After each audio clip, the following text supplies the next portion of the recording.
بسم اللہ الرحمن الرحیم و اقیم الصلاۃ وآتوا الزکاۃ۔ اللہ پاک فرماتا ہے کہ نماز ادا کرو صحیح اور زکوٰۃ دو۔ الحمدللہ آج انشاءاللہ العزیز میں آپ کے سامنے زکوٰۃ کے کچھ مسائل تفصیلی طور پر مفصل طریقے سے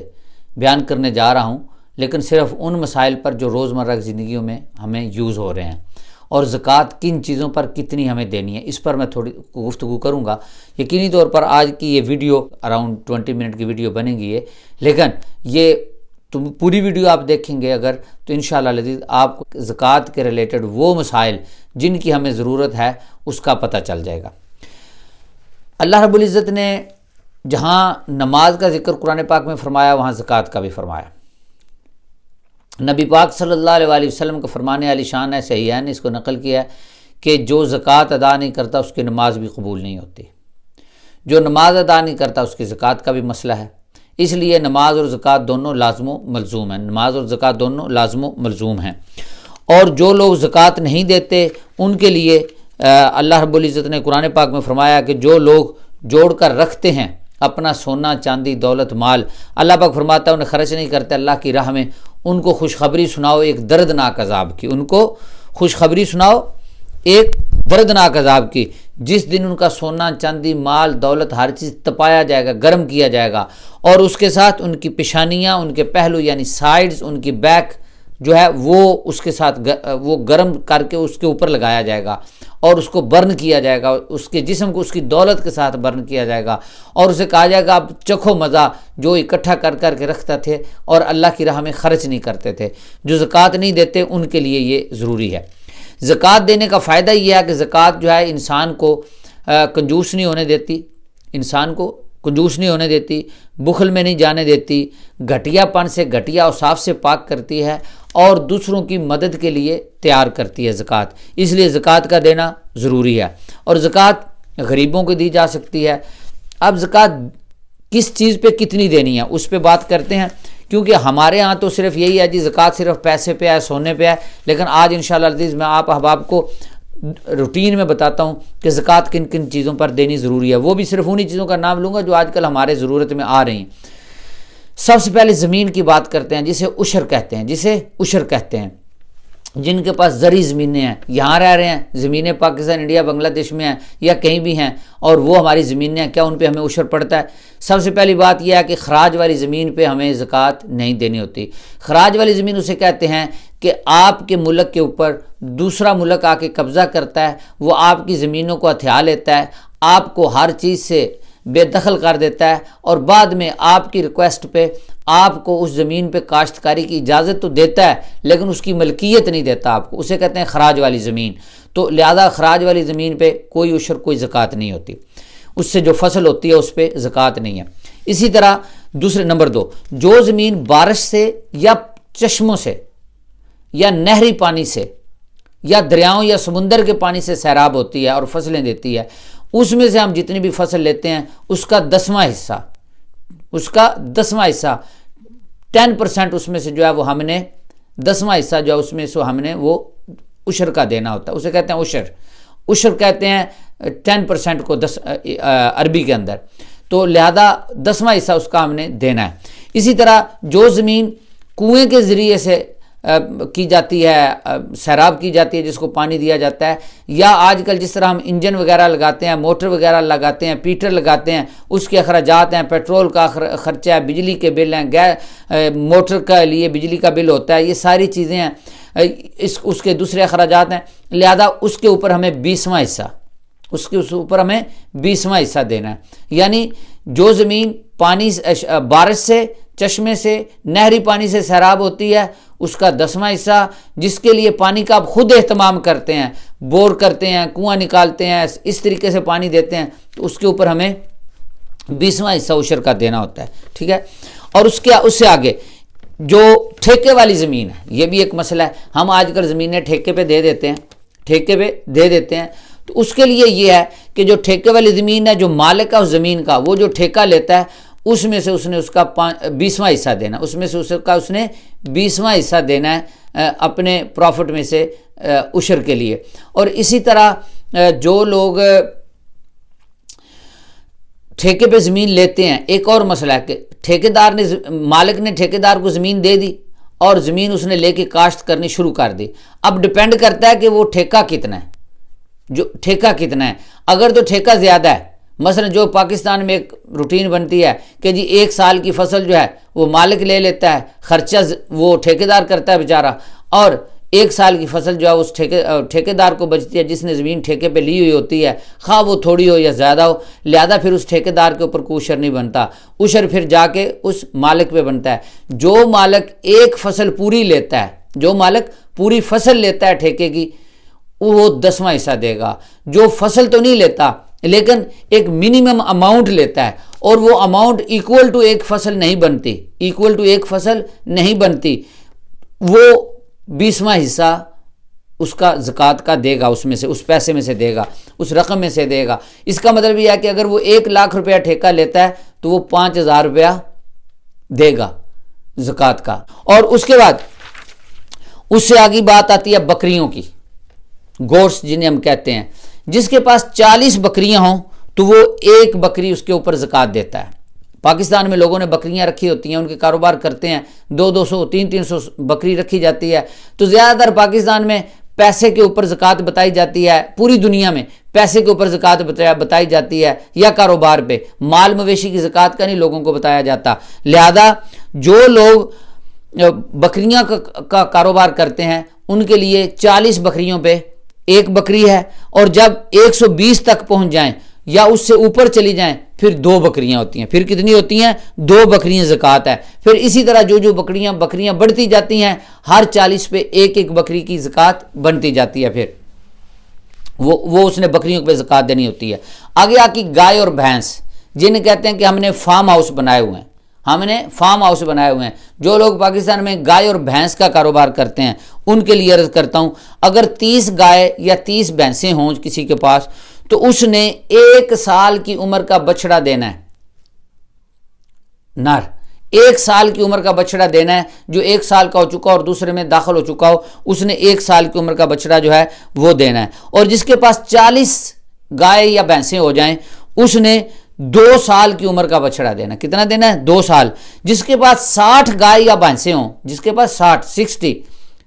30 then 40 then 60، جس کے پاس 60 گائے اور بھینسیں ہوں اس نے 2 نر یا گائے جو 1 سال کی عمر کی جن کی ہو چکی ہو وہ اس نے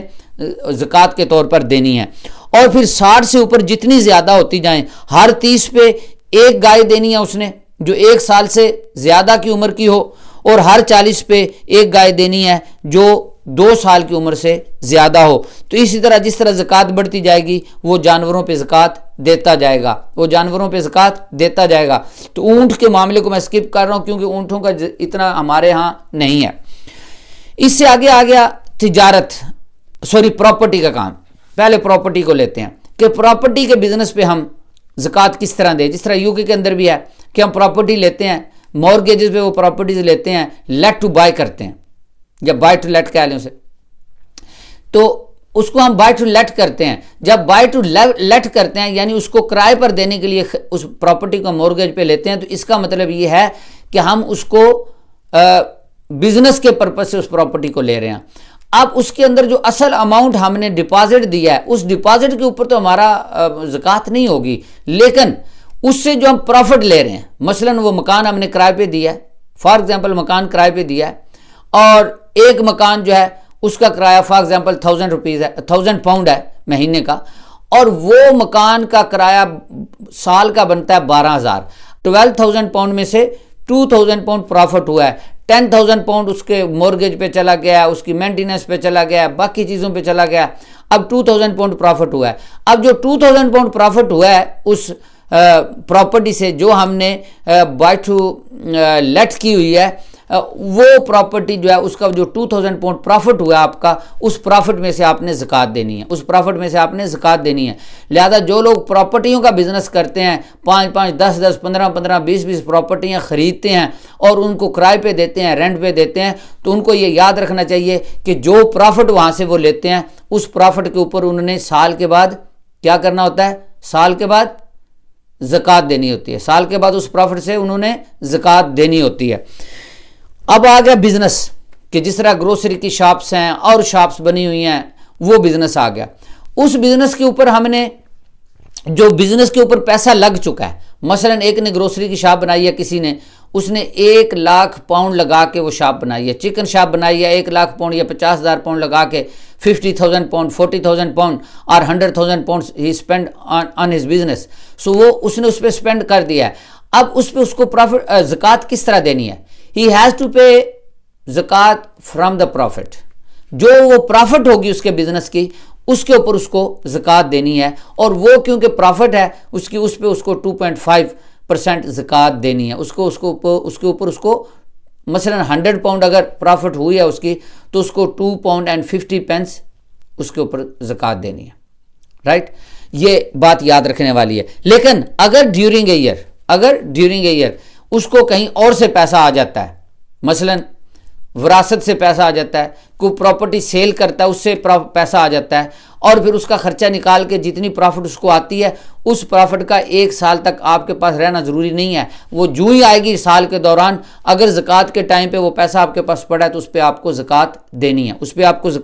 دینی ہے. اب آگے آ جائیں سلور پہ. کس پہ آ جائیں؟ سلور پہ ہمیں زکوٰۃ کس طرح دینی ہے؟ چاندی جسے ہم کہتے ہیں, وہ ہے 610 گرام. 610 گرام, اور ہماری زبان میں اسے کہیں گے 52 تولے. 610 گرام ہوگی اور ہماری زبان میں اسے 52 تولے کہیں گے. 52 تولے چاندی ہو تو اس پر ہمیں زکوٰۃ دینی ہوتی ہے. اسی طرح سونا جو ہے 87 گرام اور 7.5 تولے.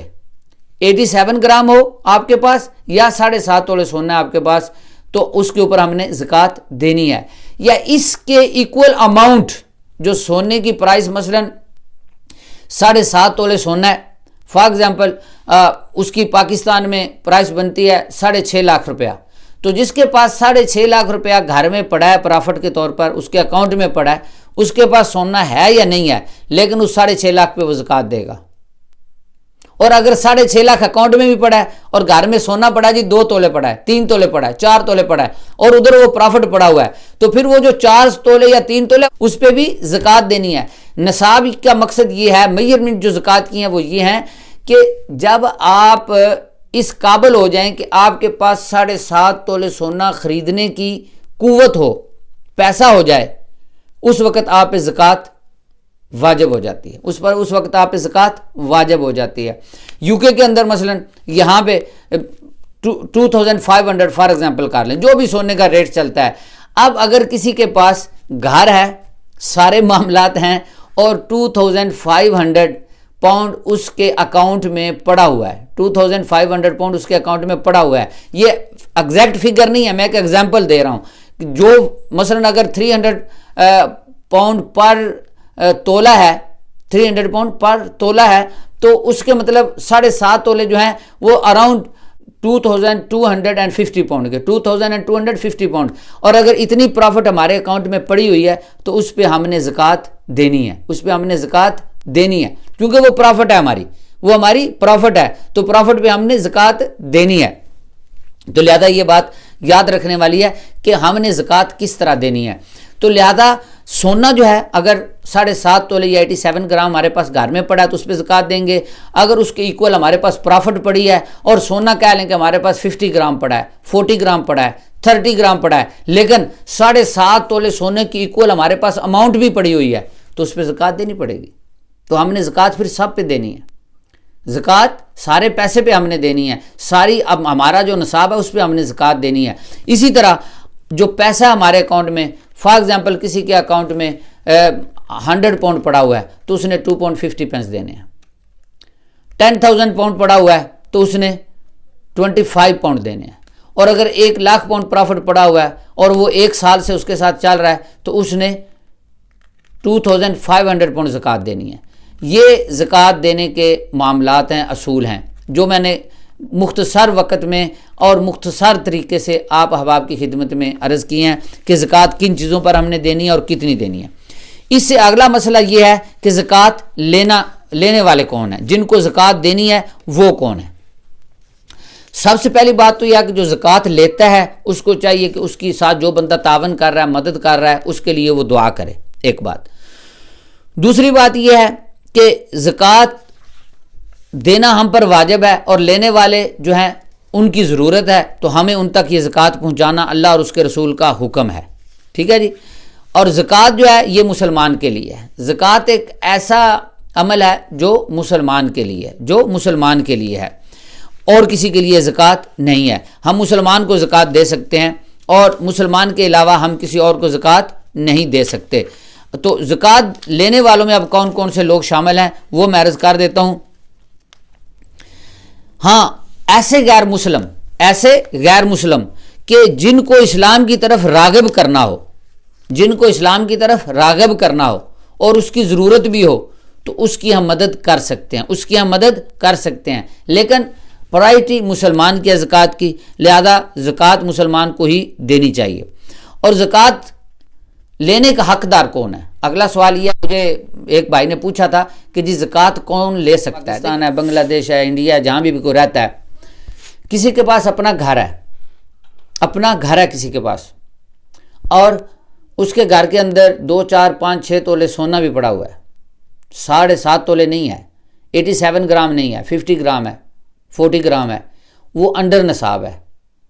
وہ پورے نصاب کا مالک نہیں ہے۔ اب وہ تنخواہ لیتا ہے مہینے کی، فار ایگزامپل 20,000 روپیہ وہ تنخواہ لیتا ہے، لیکن وہ مشکل میں ہے، وہ ٹربل میں ہے، فائنانشلی وہ سفر کر رہا ہے، تو لہذا ہم اسے زکوٰۃ دے سکتے ہیں کیونکہ اس کی ضرورت ہے، قبیل دار ہے، بچے ہیں چھوٹے چھوٹے، اس کے 20,000 سے مہینہ نہیں گزرتا پاکستان میں۔ اسی طرح اس ملک کے اندر بھی، UK کے اندر بھی یہی طریقہ کار ہے کہ اگر کسی کے پاس گھر ہے لیکن اس کی آمدن بہت کم ہے اور اس کو گورنمنٹ کی طرف سے بھی نہیں مل رہا، اس ملک کے اندر زیادہ حقدار وہ ہیں جو امیگرینٹس ہیں، جن کو بینیفٹس الاؤ نہیں ہے، کسی قسم کا الاؤنس الاؤ نہیں ہے۔ اسپیشلی آج کل کے دور کے اندر، یہ جو کرونا کا دور چل رہا ہے، ہمیں اپنے ان مسلمان بہن بھائیوں تک پہنچنا چاہیے جن کو بینیفٹس الاؤ نہیں ہیں،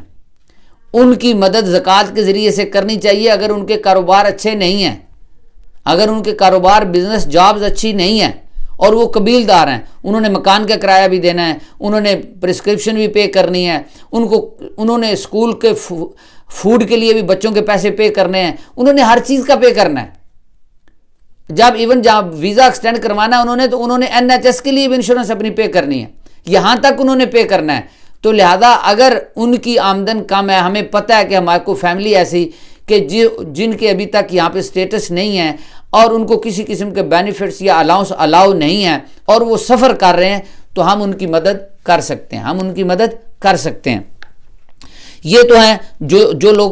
پیسہ لے سکتے ہیں زکوٰۃ کا۔ لہذا اگر کسی کے پاس اپنا مکان بھی ہو تو زکوٰۃ اس کے سورسز کے اوپر ہے کہ وہ آمدن کتنی کر رہا ہے۔ اگر اس کا مطلب تو نہیں کہ اگر اس کا کاروبار بند ہو گیا تو وہ گھر بیچ کے گھر سے باہر بیٹھ جائے اور ہم کہیں جی اس کے پاس اپنا مکان ہے، اس کو زکوٰۃ کیوں دیں؟ نہیں، ایسی بات نہیں ہے۔ مکان بے شک اس کا اپنا ہو، ہم اس کو زکوٰۃ دیں گے کیونکہ وہ فائنانشلی پرابلم میں جا رہا ہے۔ اگر وہ آمدن بھی ہے اس کی تھوڑی بہت 10 15 20 ہزار روپیہ، یا ویک کے اس کے پاس آمدن ہے، کہہ لیں کہ 200 پاؤنڈ ویک کی وہ ارننگ کر رہا ہے یا 250 کر رہا ہے، لیکن اخراجات اس کے بہت زیادہ ہیں، وہ فائنینشلی سفر کر رہا ہے، تو ہم اس کو زکوٰۃ دیں گے۔ وہ زکوٰۃ لے سکتا ہے، اگر وہ لینا چاہے تو وہ زکوٰۃ لے سکتا ہے، اور اگر نہیں لیتا تو اس کا اپنا توکل ہے، اللہ رب العزت ہر ایک کو برکت دینے والا ہے۔ پھر اسے آگے مسکین کی بات آتی کہ مسکین کون ہے؟ مسکین وہ ہوتا ہے کہ ایک تو مسکین وہ ہے کہ جو کسی کے آگے ہاتھ نہیں پھیلاتا، ایک مسکین وہ ہے جو کسی کے آگے ہاتھ نہیں پھیلاتا، کسی کو کہتا نہیں ہے جا کے میں مسکین ہوں، میری ضرورت ہے۔ اور ہمارے ارد گرد ایسے بہت سارے لوگ ہیں، اسپیشلی آج کل ہمیں ڈھونڈنا چاہیے وہ لوگ جو گھروں کے اندر بند ہیں، معاشرے کے اندر، سوسائٹی کے اندر ان کی عزت ہے، ان کا احترام ہے، اور وہ اپنی عزت کو دیکھتے ہوئے کسی کے آگے جا کے ہاتھ نہیں پھیلاتے۔ بھوک افلاس ان کے گھر کا مقدر بن چکی ہوتی ہے، سب سے بہتر یہ ہے کہ ان کو زکوٰۃ دی جائے۔ پھر وہ لوگ جو اللہ کے راستے میں نکلے ہوئے ہیں، جو دین کی سربلندی کے لیے کام کر رہے ہیں، دین کا کام کر رہے ہیں، صبح سے لے کے شام تک وہ دین کا کام کرتے ہیں، اور قرآن پاک یہ فرماتا ہے کہ جو لوگ دین کا کام کرتے ہیں وہ زیادہ مستحق ہیں، کیونکہ وہ صبح سے شام تک اللہ کی راہ میں لگے ہوئے ہیں، وہ ان کا اور کوئی کام نہیں ہے، لہذا ان کی مدد کرنا ہمارا حق ہے۔ لیکن ان کے بارے میں اللہ پاک یحسبهم الجاہل اغنیاء من التعفف، جاہل یہ سمجھتے ہیں کہ یہ بہت امیر ہیں، لیکن وہ جو دیندار لوگ ہوتے ہیں وہ امیر نہیں ہوتے، بلکہ وہ اللہ کے توکل پر بیٹھے ہوتے ہیں، جن کو اللہ رب العزت دینداروں کو بھی عطا کرتا ہے، یہ نہیں کہ نہیں کرتا۔ میرا کہنے کا یہ مقصد نہیں کہ سارے دیندار غریب ہیں، یا سارے جو دین کی ترویج کرنے والے ہیں، دین کی تبلیغ کرنے والے ہیں، دین کی سر بلندی کے لیے گھروں سے نکلنے والے ہیں، وہ سارے کے سارے امیر ہیں یا سارے کے سارے غریب ہیں، ایسا کوئی مقصد نہیں۔ وہ لوگ جن کا ہمیں پتہ ہے کہ یہ لوگ سفید پوش ہیں اور اللہ کے دین کی سربلندی کے لیے صبح سے شام تک یہ کام کرتے ہیں، ان تک زکوٰۃ پہنچانا، ان کو زکوٰۃ دینا، ان کی ضروریات پوری کرنا ہم پر زیادہ ذمہ داری ہے دوسرے لوگوں تک پہنچنے سے۔ تو اس لیے زکوٰۃ وہ بھی لے سکتے ہیں، ان کو بھی زکوٰۃ دی جا سکتی ہے۔ اور جب ہم زکوٰۃ دیتے ہیں تو سب سے پہلے ہمیں اپنے قرابت داروں میں دیکھنا ہے، اپنے رشتہ داروں میں دیکھنا ہے کہ ہمارے رشتہ دار جو ہیں وہ ان میں سے سب سے پہلے ہمیں اپنے جو ریئل بردر اور سسٹرز ہیں، جنہیں سگے بہن بھائی کہتے ہیں، ان میں دیکھنا ہے، ان میں تو کوئی ضرورت مند نہیں ہے۔ پھر ہمارا جو بلڈ ریلیشن ہے، جس طرح چچا ہے، پھوپھو ہے، خالہ ہے، ماموں ہیں، ہمارے انکلز، یا ان کی اولاد میں سے کوئی ضرورت مند ہے تو ان کو سب سے پہلے ہم پرائرٹی دیں گے۔ پھر اس کے بعد ہمارے جو قرابت دار ہیں، جو ہمارے حلقہ دار ہیں، جن میں ہمارے نیبرز آتے ہیں، ہمارے دوست احباب آتے ہیں، جن کو روزمرہ ہم جن کے ساتھ اٹھتے بیٹھتے ہیں، ہم نے ان میں فائنڈ آؤٹ کرنا ہے کہ وہاں پر تو نہیں کوئی ضرورت مند۔ پھر اس کے بعد یتیموں کی باری آتی ہے، اور یتیموں کے لیے بھی سب سے پہلے ہم نے اپنے خاندان کے یتیموں کو دیکھنا ہے، پھر اپنے قرابت داروں کے یتیموں کو دیکھنا ہے، پھر باقی ہم نے دیکھنا ہے، اور اس کے بعد پھر مسکینوں کی یعنی غرباء کی باری آتی ہے، پھر غرباء کی اس کے بعد باری آتی ہے۔ غرباء کا جا کے تیسرا نمبر آتا ہے، غرباء کا جا کے تیسرا نمبر آتا ہے، جو ہم مثلا یہاں بیٹھے ہوئے ہیں اور ہم زکوٰۃ کسی اور ملک میں بھیج رہے ہیں، ٹھیک ہے بھیجنی چاہیے، لیکن اس ملک میں بھیجنے سے پہلے ہمیں اپنے رشتہ داروں کو فائنڈ آؤٹ کرنا چاہیے کہ ہمارے رشتہ دار جو ہیں وہ کس پوزیشن میں ہیں۔ رشتہ داروں کو زکوٰۃ دینے کے دو فائدے ہوتے ہیں، دو ثواب ہیں، ایک صلہ رحمی کا اور ایک زکوٰۃ دینے کا۔ ہم کسی تھرڈ بندے کو جا کے پیسہ دیتے ہیں تو ہمیں ایک ثواب ملتا ہے صرف زکوٰۃ دینے کا، یہ آقا صلی اللہ علیہ وسلم کی حدیث ہے، لہذا ہمیں اس انداز سے زکوٰۃ دینی ہے، اس انداز سے ہمیں زکوٰۃ دینی ہے، اور زکوٰۃ کے یہ مصارف ہیں۔ اسی طرح زکوٰۃ کے ذریعے سے ہم غلاموں کو آزاد کروا سکتے ہیں، قیدیوں کو، مثلا جیل کے اندر قیدی ہیں، ان کے پاس پیسہ نہیں ہے کہ وہ اپنا جرمانہ دے کے وہ ان کو آزاد کیا جائے، اور وہ اپنے گناہ پر شرمندہ بھی ہیں، وہ اپنے گناہ پر شرمندہ بھی ہیں۔ خطرناک قیدیوں کے علاوہ دوسرے قیدیوں کی بات کر رہا ہوں، جو عام قیدی ہوتے ہیں ان کی بات کر رہا ہوں، چھوٹی چھوٹی غلطیاں کر کے وہ جیلوں میں چلے جاتے ہیں، اور وہ ان کی زندگیاں صرف جرمانہ نہ دینے کی وجہ سے 5-5 6-6 سال وہ ایکسٹرا وہاں پہ کرتے ہیں، ان کو ہم چھڑوا سکتے ہیں۔ اگر کوئی بیمار ہے تو اس کا علاج کروا سکتے ہیں، اگر کوئی مقروض ہے تو اس کا قرض بھی ہم زکوٰۃ کے ذریعے سے ادا کر سکتے ہیں، اس کا قرض بھی ہم زکوٰۃ کے ذریعے سے ادا کر سکتے ہیں۔ اسی طرح وہ ادارے جو علم دین پھیلا رہے ہیں، ان کی ضروریات ہیں، ان کی ضروریات کو بھی ہم پورا کر سکتے ہیں، ان کی ضروریات کو بھی ہم پورا کر سکتے ہیں۔ یہ ساری باتیں یاد رکھنے والی ہیں، اور آپ اگر اس ویڈیو کو پراپر دیکھیں گے اور غور سے سنیں گے تو انشاءاللہ العزیز آپ زکوٰۃ کے تمام بیسک مسائل سے واقف ہو جائیں گے۔ اس کے باوجود میں عرض کروں گا، اگر آپ احباب کو مزید کوئی سوال پوچھنا ہو تو کمنٹ سیکشن میں جا کے ضرور سوال درج کریں اپنا، انشاءاللہ العزیز میں اس کا آپ احباب کو ضرور جواب دوں گا۔ میرے چینل کو جو نور الحرمین چینل ہے اس کو سبسکرائب بھی کریں اور اس ویڈیو کو شیئر بھی کریں، تاکہ دوسرے لوگ بھی زکوٰۃ کے مسائل سے متعارف ہو سکیں، ان کو بھی پتہ چل سکے کہ ہم نے زکوٰۃ کس کو دینی ہے، کتنی دینی ہے، اور کس طرح دینی ہے ہم نے زکوٰۃ، یہ ضروری ہے ہمارے لیے۔ اور اس کے علاوہ میرے چینل پہ